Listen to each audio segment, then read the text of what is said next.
3, 2, 1.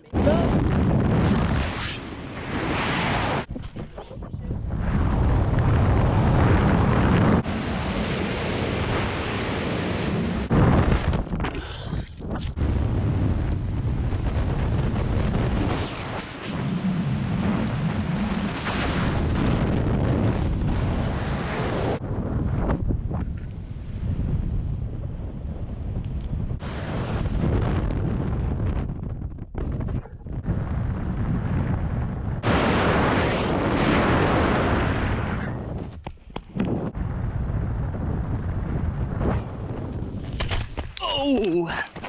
Basically, you're jumping off high stuff or you're jumping off low stuff.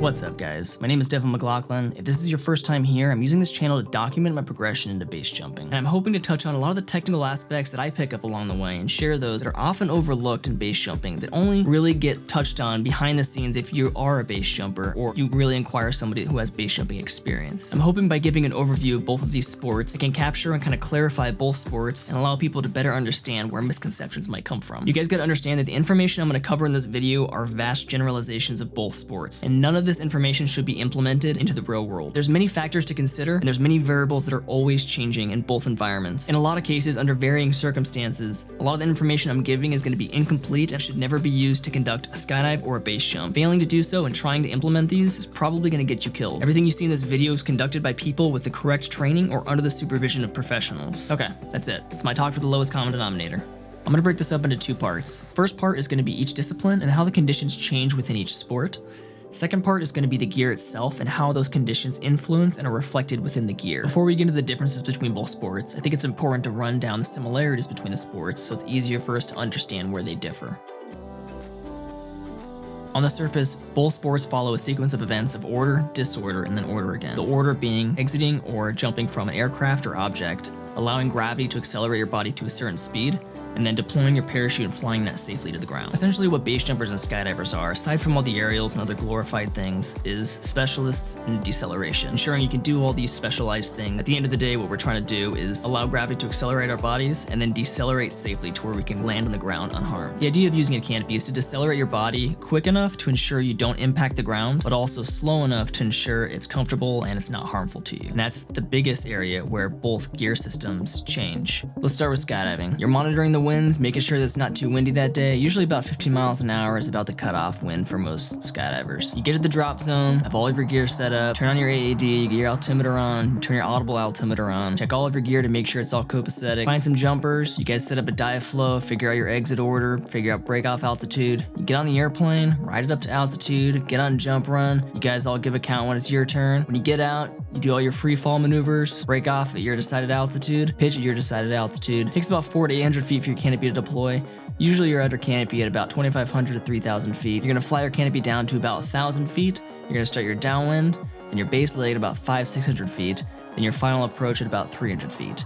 Coming for landing, you're gonna flare, nice and soft landing, and that's your skydive. Now let's move over to base jumping. When you're scouting out whatever object you're gonna be jumping, base jumping is much more sensitive to wind conditions. We don't really wanna jump at anything over 5 miles per hour. Sometimes antennas can be a little more lenient, but typically because we're under much lower airspeeds when we're jumping, we're much more sensitive to what that wind is doing to our canopy and to our pilot chute when we're deploying. So before we're actually setting up where we're gonna be jumping when we're base jumping, looking at winds a week before, a couple days before, the night before, and then the day of. When we get to the object, we're hiking or climbing up, have all of our gear in our stash bag. When we get to the exit point, we're again monitoring all the wind. We're taking note of the wind at exit and the wind down by our landing area that we've already decided. We're gonna personally check our gear to make sure everything's in order. Your bridle routing's right, all of your pins are set, there's good pin tension, you're set up for the kind of jump you're gonna be doing, whether you're doing handheld or you're going stowed. We're gonna stash all of the other gear that's not pertaining to the base jump, somewhere that's not gonna be a problem when we're jumping. A lot of guys have fanny packs, you can just stash your stash bag in there for later, or sometimes you can just feed it into the back of your base rig. And we're gonna gear up, throw our helmets on, put pads on if we have any. We're gonna decide exit order. Then before we jump, we're gonna get a secondary gear check from one of the other jumpers that we're with. and we're also going to check their gear in return. Then we're going to personally kind of decide what delay time we're going to take. If we're going to do a real short delay, we're going to try and take it deeper. Sometimes the winds are actually going to influence what kind of delay we're going to be taking. So if I'm taking a longer delay, I'm going to have a more predictable on-heading opening. Then when it's your time to go, we're going to count ourselves down. This is a very common thing your base jumpers do. Some guys don't even count, they'll just run and go. I like doing it personally because it sets me in motion and lets me know that I'm committing to it. It doesn't let me kind of half-ass it and just, maybe stop halfway through. It allows you to commit to it and sharpens your focus right away. So we're going to count ourselves down. 3, 2, 1, exit off flat and stable with a belly to earth orientation. We're going to give a count. Maybe we're taking a 3-second delay. So we're going to go 1.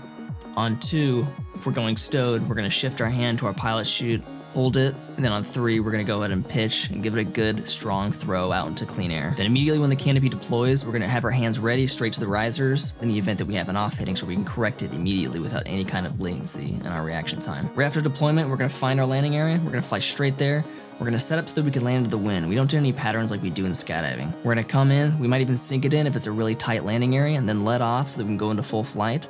When we come in close to the ground, we're going to go ahead and do a full flare, and then just run it out if we have to.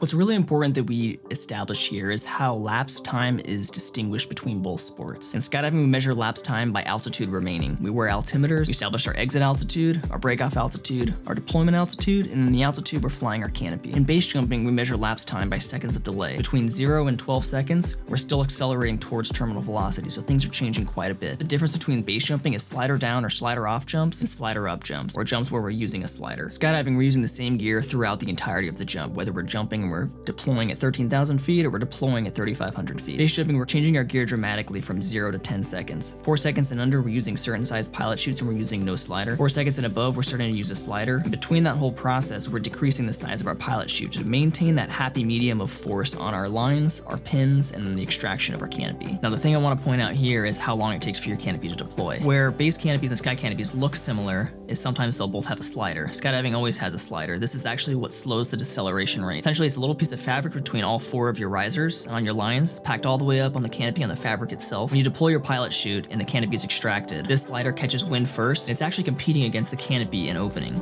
As the canopy is trying to spread and pull the slider's catching wind and pushing up and holding the lines together. So as they compete, it's delaying the opening process and allowing canopy to slow its inflation. In skydiving, it takes about 400 to 800 feet for your canopy to deploy. We really prolong that opening process because we're decelerating all the way down from 120 miles an hour. So we really want to slow that process and ensure it's comfortable and it's safe. If you were to skydive without a slider, you're probably gonna die. Your canopy is gonna explode, you're gonna get knocked out, parts of your body might get ripped off. It's not a good thing. In base jumping, we're doing a 4-second under delay. Our canopy is opening within about 50 to 100 feet. We're doing a slider up jump, and we're using a slider that can take from about 100 to 300 feet for our canopy to deploy. What's really important to note and distinguish between the two sports is how you're able to control your body after exiting. When you're skydiving, you're typically exiting from an aircraft that's traveling about 80 to 120 knots. This is about 90 to 130 miles an hour. So when you're jumping from 13,000 feet, jumping at about 100 miles an hour, you're already near the approach of terminal velocity. Terminal velocity is where the downward force of gravity reaches an equilibrium point with the upward force of wind drag. Everybody's terminal velocity is a little bit different, but on average, it's between 110 and 130 miles an hour. Skydiving, we already have relative wind, so we can direct air currents so we have a poor exit. In base jumping, we don't. We're jumping into free fall where we actually very much parallel an astronaut in zero gravity. In base jumping, we want to make sure that we're exiting off flat and stable. We're not rotating on any axes, and we're holding that consistent all the way through to deployment. If we're rotating on an axis and we drop one shoulder, this can lead to loading one riser more heavily than the other. And this can actually cause your canopy to twist to a minor off-hitting, and worst case scenario to a complete 180. So there's a lot more emphasis here put on base jumping exit body position than there is in skydiving. Skydiving, you have 13,000 feet to recover. Base jumping, you might only have a few seconds. At these 4-second and under delay times, we don't have any control over our body position after we leave the object. In longer delay times, 4 seconds and up, typically we can recover a lot of this poor body position, but we don't want to rely on that, especially in a position where our poor body position is directing us back towards the object. Contrary to this flat and stable body position, you'll see a lot of base jumpers doing different aerials, flips, rotations, all kinds of stuff. And what they're actually doing is they're doing these rotations and they're ensuring that they deploy within a certain window. They're timing it just right so that the deployment sequence follows through before they over-rotate. Over-rotating usually leads to a bridle wrap or a really bad deployment. In skydiving, we really aren't adjusting our gear that much on a jump-to-jump basis. We have pretty much the same gear, and over the course of maybe a few months, we might downsize size. Essentially, the gear that you had one month, you're probably going to be jumping the next month. When you're base jumping, you're constantly changing your gear, especially if you're jumping various objects, varying in height, and you're taking various delays. So solely talking about free fall base jumping, we're going to start doing free fall at about 200, 250 feet. This is where you can take about a 1 second delay and then throw your pilot chute and get full deployment. At these lower air speeds, we actually have to change the gear we're using. In skydiving, where we're traveling 120 miles an hour when we're deploying, when we're base jumping, we're taking like a 1 second delay. We might only be traveling about 20 to 30 miles an hour. So in order to accommodate for this slower air speed, we actually have a larger pilot chute, able to catch more air and have the same amount of force to pull out your canopy and then deploy it. This is also going to change between delay times. If we're doing really short delays like a 200, 250 foot cliff and we're trying to free fall it,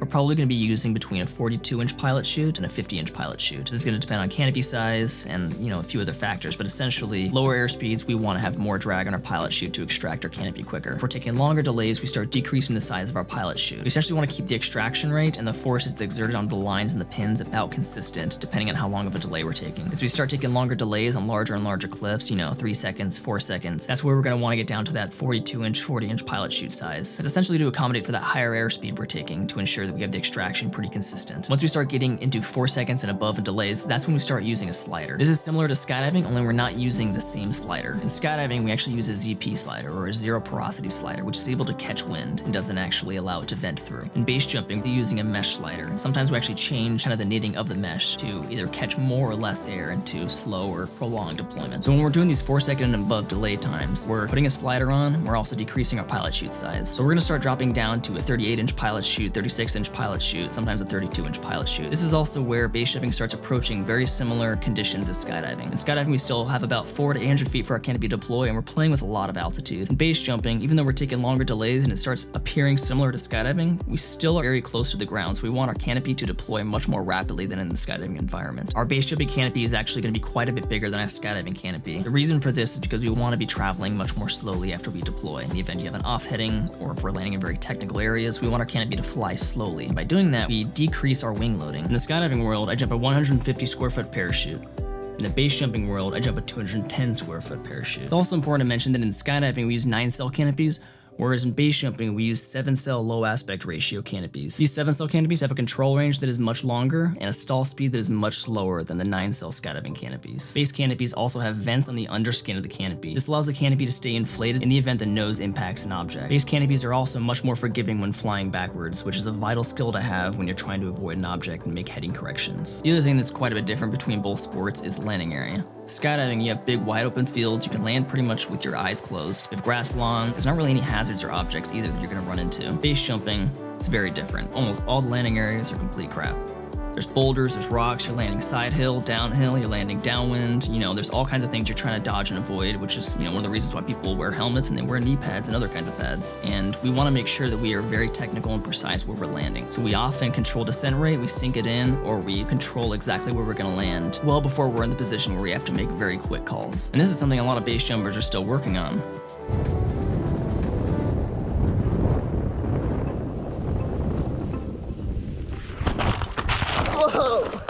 Yeah, I'm good. Oh, you alright? Yeah, I'm good.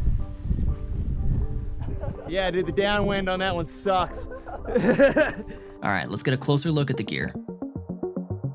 Alright, starting at the very bottom, I have both of my containers laid out here. On the left, I have my base container, and on the right, I have my skydiving container. The most prominent difference you'll notice here is skydiving rigs are a 2-parachute system. Up top, we have our reserve canopy, and right below is the packing tray where we'll pack and place our main canopy. Just so we have a single closing loop here, this is what's going to keep our canopy contained until we're ready for deployment. On our base rig, you'll see that we have no reserve canopy because we're dealing with such low altitudes that we have no time to deploy a reserve in the event we have a malfunction. We also have 2 closing loops here because modern day containers have arrived at a 2-pin system. Moving up to the base toggles, you'll see that we have the control lines routed outside of the keeper ring. We actually don't have the control lines routed through the keeper ring on slider down jumps. We will change this for slider up jumps. The reason we actually have this routed outside the keeper ring is we need the ability to throw our toggle in the event we have a line over. On slider up jumps, we actually use specialized toggles that allow us to disconnect the brake line from the toggle altogether. The toggles are also stowed to the risers, a little bit different than they are at skydiving. We have a piece of spectral line that is actually fed through the brake setting then through the keeper ring, and then the toggles fed through that line and stowed directly into the riser. On our skydiving rig, you'll see that the toggles are actually stowed through the cat eye on the brake line, and those brake lines are actually fed directly through the keeper ring. This is to make sure that our toggles aren't lost if we were to drop them. They stay right there next to our riser. In the event that we have a line over here, we simply just cut to our reserve canopy. You'll also notice here on the base rig that we have color-coded lines. These are the control lines and the lines that cascade to form the inner C and D lines. These are color-coded so that we know which lines we want to form our tailgate around. A tailgate is something you use in base jumping that you don't use in skydiving. A tailgate is formed around these lines using either a finger trap piece of Dacron that's wrapped with a rubber band or with a piece of masking tape. This promotes nose-first inflation, improves heading performance, and also prevents having a line over. Moving up, you'll see I have both canopies packed here. They are packed quite a bit different. On the left, we have our base canopy flat packed. This is a much more predictable pack job. We spend a lot more time packing our base canopy to ensure we reduce the number of possible malfunctions. On the right, I have my skydiving canopy that's just traditionally pro-packed. This is still a very trustworthy pack job as well. Another reason we flat pack our base canopies is because a flat pack takes up less space than a traditional pro pack does, so we're able to fit more fabric in a smaller space, which is beneficial when we're base jumping because we're usually jumping much larger canopies. Again, this is a 150 square foot skydiving canopy. This is a 210 square foot base jumping canopy. Moving up, you'll see we have the deployment bag connected to our skydiving rig. We're actually going to pack our canopy and stow it inside of this bag. This also ensures our slider doesn't drop down the lines prematurely, which would result in a really hard or really dangerous opening. This ensures we have a proper sequence of deployment, and in the rubber bands you see on the outside, we're actually going to stow all the lines all the way back to the container. We don't have a D-bag on our base jumping system. You'll see here that both bridles are quite a bit different in length between both gear systems. Our base jumping bridle is 9 feet, where our skydiving bridle is typically about 7 feet. The longer bridle on our base jumping system allows us to ensure we can get our pilot chute out and away from the burble that's behind us. And because we're jumping really low objects in the base environment, this can mean the difference between deployment and impact. Now we've come to one of the most important pieces of gear that distinguishes these two sports, and that's the pilot chute. You'll notice here that there's a significant size difference between both pilot chutes. On the left, we have our skydiving pilot chute, which is 28 inches, has a little hacky in the center, and has no vents in it. And this pilot chute actually collapses like a lot of modern pilot chutes do. On the right, we have our base jumping pilot chute, which is 42 inches, has no handle in the middle, but actually has a little patch. You'll see on this particular base pilot chute, it's actually ring vented. This venting system is actually some of the most reliable for pilot chutes in the base environment. The reason why we want venting on our pilot chutes is to allow some air to spill so that we don't have any oscillation of the pilot chute when it inflates. Oscillation of the pilot chute is usually prone to encouraging off headings. Hope you guys enjoyed. Thanks for watching. Hope this video can shed a little bit of light on both of these sports, and hope you kind of understand everything that goes on behind the scenes. There's a lot of information in this video that I touched on that's heavily disputed in the base jumping world as well as the skydiving world, so I'm gonna leave it open for discussion. If you guys have any questions, drop a comment below and I'll answer anything I can. Other than that, see you guys in the next video.